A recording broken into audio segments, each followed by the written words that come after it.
Thanks for joining us again for another episode of Tricia Talks. Again, we have today Barbara Broadway from Ward & Taylor. Hello. And today we're going to talk a little bit more about settlement procedures, first-time home buyers, and more information on that.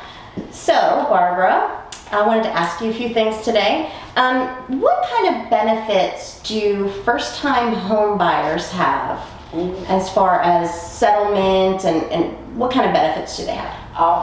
There's a lot of incentives for first-time home buyers to help them because it's the most difficult part of being a first-time home buyer is coming up with a lot of money at settlement. Many people can afford the monthly payment, but coming up with the down payment is the big obstacle.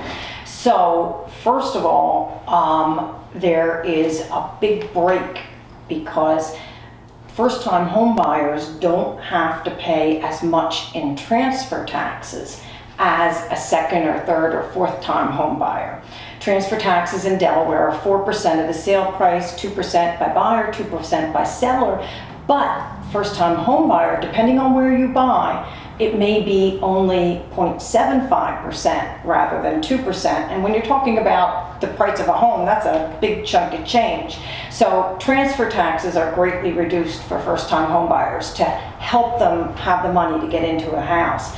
The second thing is there's a lot of good first-time home buyer programs. As I know, we've worked together many times for first-time home buyers who are getting money through Delaware State Housing Authority or Dover Housing Authority or any of the various types of either mortgage programs or programs that help lend money or give money to a first-time home buyer so they've got enough money for their down payment. And when you work with the right people, right here, when you work with the people who know those programs, then it's amazing how you can get into a house with not all that much money. Well, that sounds great. What are some other tips that you have for home buyers in general? I think my biggest tip is just buy now. Right now, as you know, we've got unbelievably low interest rates, which makes you be able to buy that much more. So delaying and waiting for the perfect moment may never come. And so you find yourself 20 years later saying, oh, I should have bought back then. And they're still waiting for the perfect moment. So the perfect moment is now. There's ways, if you do things the right way, if you're working with the right people, there's ways that you can be able to make your dream of home ownership happen now within 2, 3, 4 months, as opposed to 20 years when you go back and think, ooh, I could have my house almost paid off by now. So, but as far as what I do, that's more market information. But as far as what I do, being a real estate attorney, my big involvement is with contracts. Obviously, when you buy a house, you're signing a contract with the seller to buy a house. And contracts are important, but they shouldn't be scary. A contract is something that's binding, and people need to understand that you just don't go and do it lightly. But again, you're working with a realtor, hopefully an experienced realtor who knows what they're doing. And also, if there's something unusual, you can always have that contract run by an attorney to make sure that what you intend is really what it says in the contract. Oh, sounds like we need to do a different video just about the contracts and how important they are. So coming soon, look for that video as well. So I had a buyer ask me the other day, how important is and what is title insurance and a title search? Oh yeah, okay.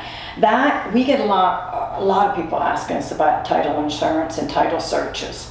Okay, so they kind of go hand in hand with one another.